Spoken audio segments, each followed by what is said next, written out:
Počúvajte parádne rozprávky. Svet rozprávok je paráda. Dorka pozerala na obra a povedala: môj zlatý, ty ale smrdíš. No tak toto, môj zlatý, nepôjde.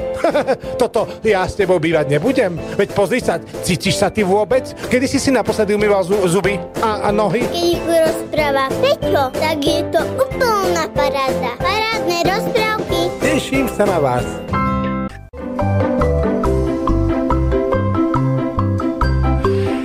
Kde bolo, tam bolo.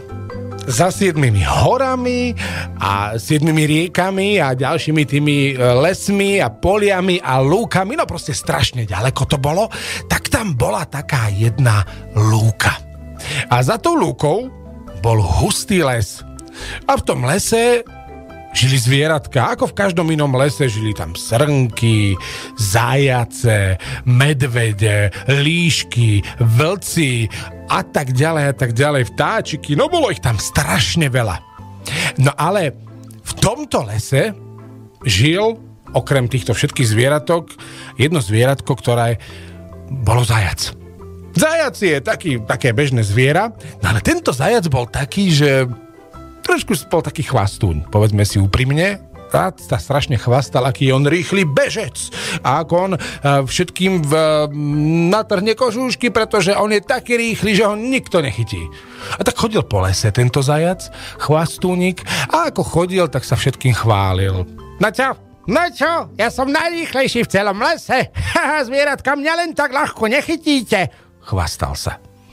A ako tak chodil, zraz ho stretol vlk a povedal mu: zajac, a ty si fakt myslíš, že to, že si najrýchlejší, je najdôležitejšie? A zajac povedal: môj zlatý, ty buď ticho, lebo ti tak vyprášim kožuch, môj zlatý, aj tak ma nechytíš. Keď to zajac počul, vlk, keď to počul, tak sa nahneval, že čo si to zajac dovoluje, že sa za ním rozbehol. A zajac a začal utekať. Pomedzi kríky, okolo stromov, utekal krážom cez celý les a vlk za ním. Vlk bol stále za ním. Zistil zajac, že aj ten vlk je dosť rýchly. Lenže zajac okrem toho, že bol rýchly, on bol ešte aj prešibaný. A on ako utekal cez ten les, zrazu tam bola taká veľká, taká stará vrba a v nej bola diera dole. A zajac cez ňu, že cez tú dieru. A vlk za ním. A zakliesnil sa v strome. Zasekol sa tam a nevedel ani dopredu, ani dozadu. A zajac k nemu tak prišiel a povedal: čo je ty, šedý, škaredý vlk? Mňa len tak ľahko nechytíš, ty malý, veľký, zubatý, ani neviem, čo si. Halam, za mnou si, síly nemeraj, povedal zajac. A oduto, namyslene, hrdinsky, že porazil vlka, odišiel preč. A ako tak odišiel, tak si tak uvedomil zajac, že aké veľké víťazstvo dosiahol. Že on vlastne porazil vlka. Viete, to není, že poraziť tam korytnačku alebo, ja neviem, veveričku. On porazil vlka, môj zlatý. A to už je niečo. To je, jak keď kúpite v akcii v Lidli niečo, čo stojí 10 eur za 3 eurá. Viete, to je veľká výhra. No a tak zrazu si zajac uvedomil, že wow, že čo ten dokázal. A tak sa rozhodol, že to musí dať do sveta. Vedieť, že čo on dokázal. A tak si začal poskakovať, vykrikovať: porazil som vlka. A jak tak išiel, tak si tak podskakoval a vykrikoval na celý les: porazil som vlka.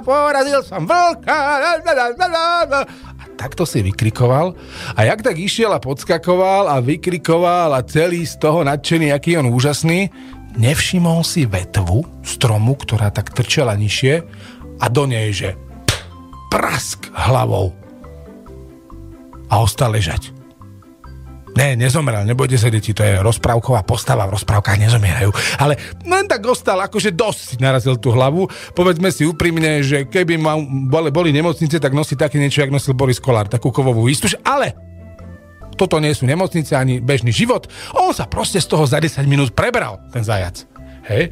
A ako sa prebral, otvoril oči a povedal: prečo tu ležím v strede lesa?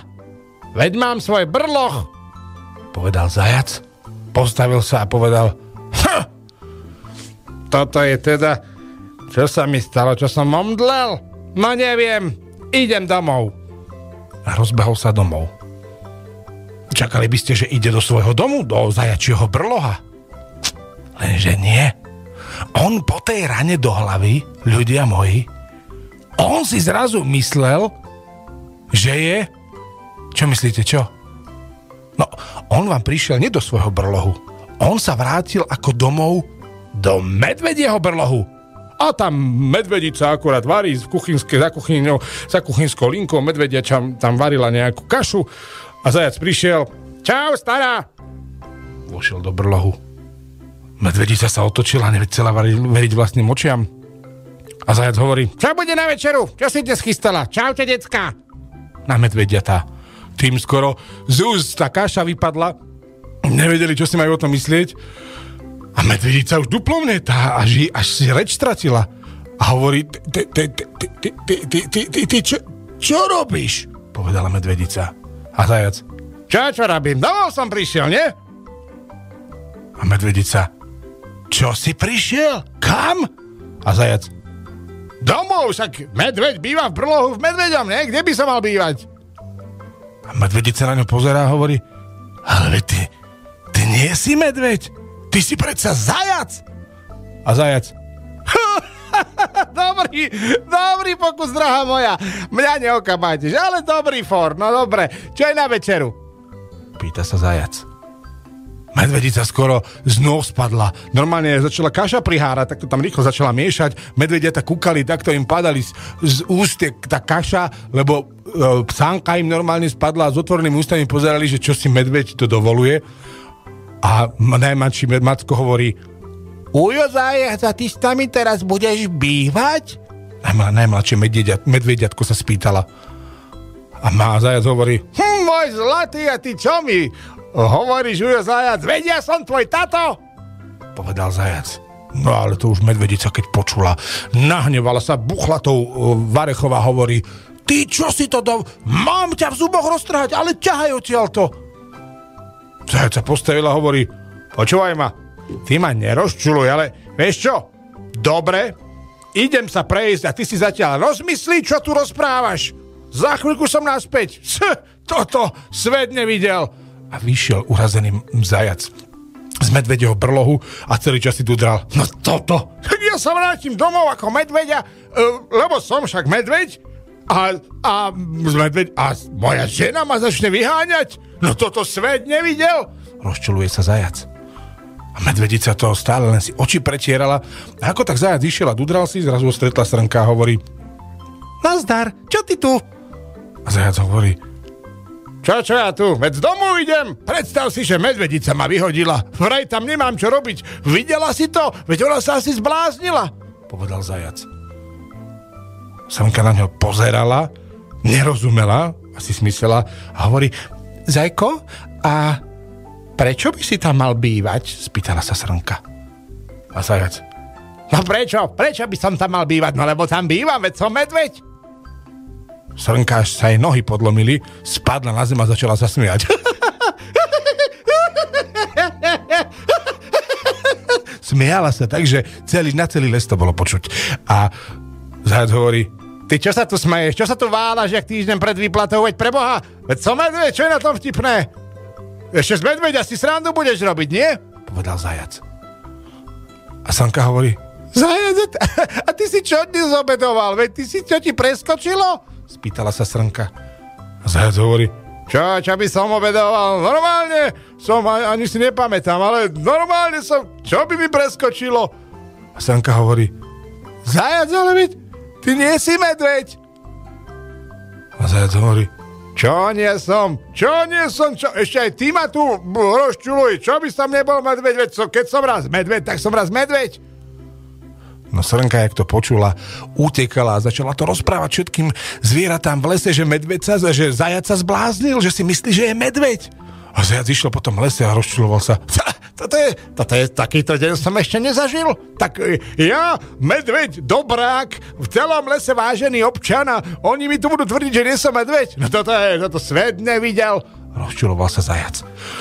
Srnka to porozprávala, stihla, to bola taká klevetnica Srnka, to je taká dobrá suseda na dedine, viete, že v okne a keď vidí všetci hneď vedia. Tak porozprávala všetkým, v celom lese porozprávala, čo sa zajacovi stalo, že sa asi zbláznil, že si myslí, že je medveď.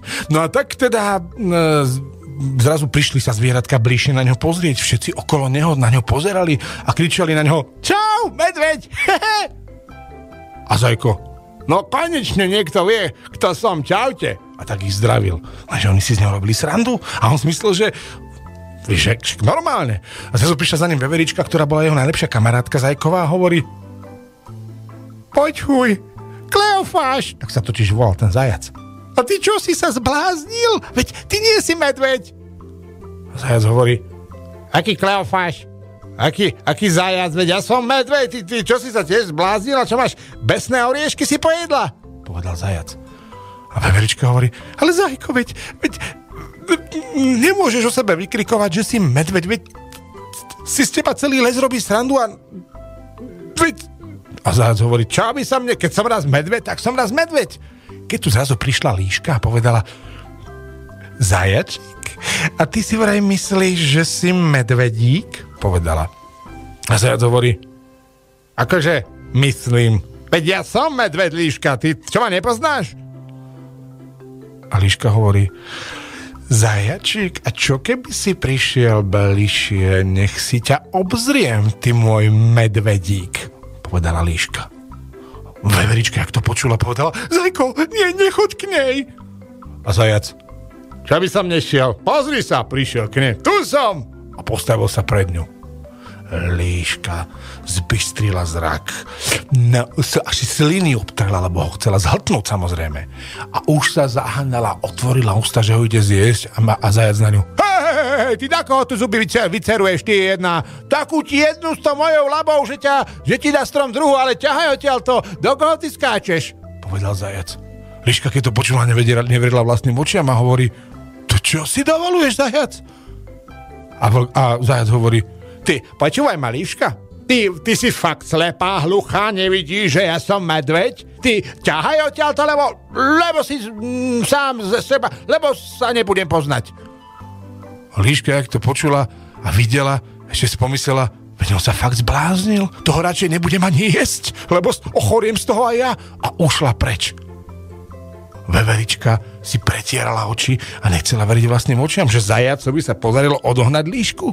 A zajac si znovu vykračoval po tom lese a veverička mu hovorí: Zajku, ale fakt si istý, že si v poriadku? A zajac hovorí: A jasné, že som v poriadku, veverička. A nehovor mi zajac, som medveď.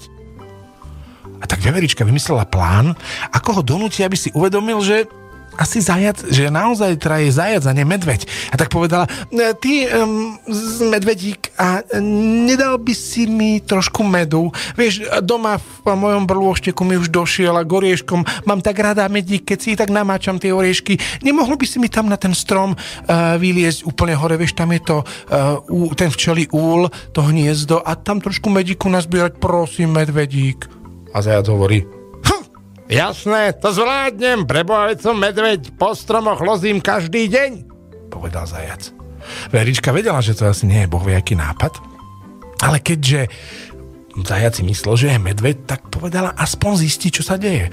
Zajac teda prišiel k tomu stromu a brrr! Ľudia, to ste ešte nevideli, ale on vyliezol na ten strom, ako keby bol veverička. Veverička neverila vlastným očiam a povedala: Ako je toto možné? Veď zajace predsa nelozia po stromoch. A zajac už jak bol hore v tom úle, kričí na veveričku: Ty, veverica, a koľko chceš toho medu? Liter, 2, čo? A veverica hovorí: Zajko, preboha, poď dole, veď spadneš. A zajac kričí: Nevymýšľaj tu blbosti, už som hore, koľko chceš toho medu? Kričí na tú veveričku. A veverička si hovorí: Tak možno, keď ho poštípe 1-2 včielky, pochopí, že nemá taký hrubý kožuch, jak má medveď, že medveďom nie je. A tak kričí: Vieš čo, Zajko, dones mi tak litrík, povedala veverička.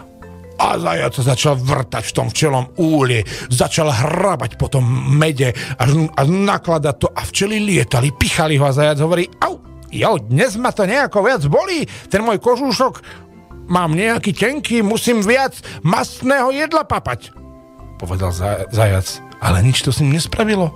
Ale včely ho tak doštípali, že keď zliezol dole, bol samá červená bodka. A veverička hovorí, ďakujem ti, medvedík, a vieš čo, mal by si sa ísť teraz umyť k jazierku, povedala veverička, lebo vymyslela ďalší plán. Povedala, keď sa zajac uvidí svoj obraz v jazierku, že nie je žiadny medveď, ale zajac, tak pochopí, že nie je medveďom. A tak teda ho zobrala poď, medvedík, so mnou do jazierka, tam sa umieš od medu, aby si nebol celý zalepený. A zajac hovorí, veverica, dobrý nápad, poďme. Išli teraz spolu k jazierku a jak prišli k jazierku, veverička hovorí, nakloň sa nad jazierko a umyj si ruky, medveď. Lenže zajac, tak ho doštípali tie včely, že kým prišli k jazierku, on spuchol a vyzeral nie jak medveď hnedý. On vyzeral jak medveď grizzly. Taký bol spuchnutý, že vyzeral jak slon. A tak, jak sa nahol na tú vodu, hovorí, vidím, že som trochu pribral, povedal zajac. Vôbec si neuvedomil, že on je zajac, pretože z toho obrazu to ani nebolo možné pozorovať. V tom odraze vody tam vôbec nebolo vidieť zajaca. To bol proste veľká spuchnutá guľa. Od tých včiel, samozrejme. A tak sa zajko začal umývať a hovorí si, nuž, dobre, medík sme pozbierali, idem naspäť domov, snáď už medvedica rozum dostala.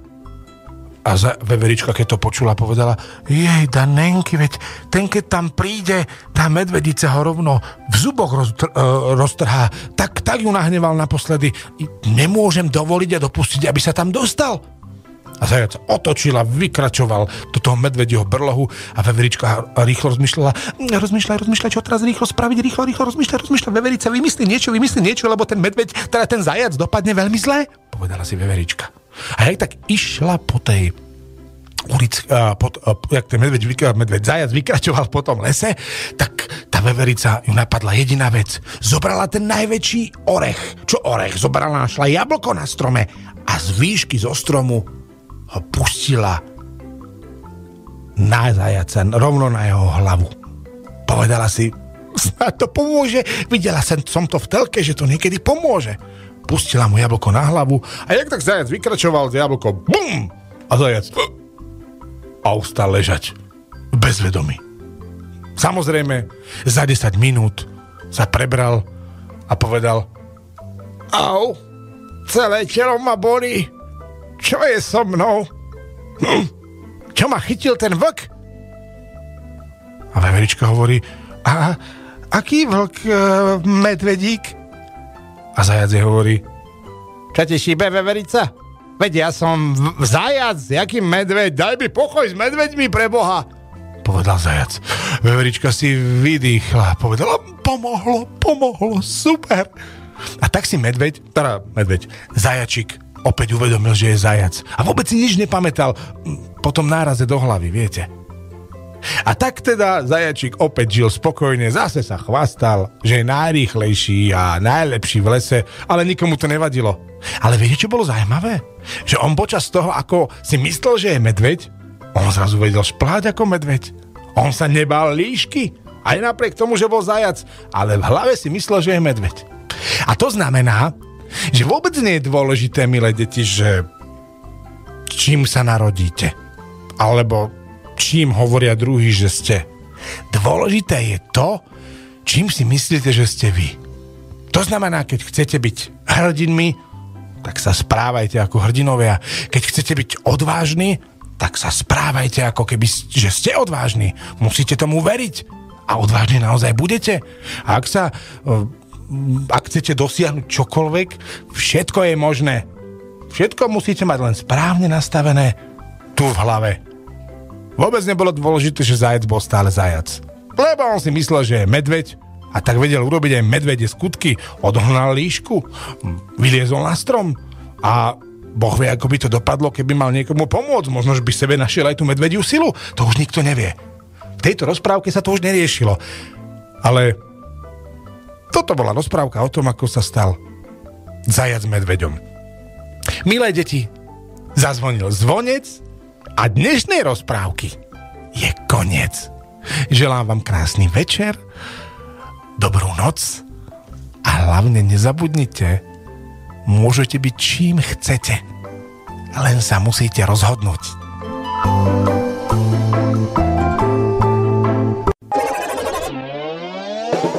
Počúvajte parádne rozprávky.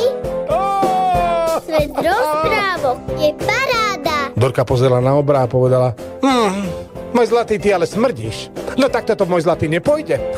Toto ja s tebou bývať nebudem. Veď pozri sa, cítiš sa ty vôbec? Kedy si naposledy umýval zuby a nohy? Keď ich rozpráva Peťo, tak je to úplná paráda. Parádne rozprávky. Teším sa na vás.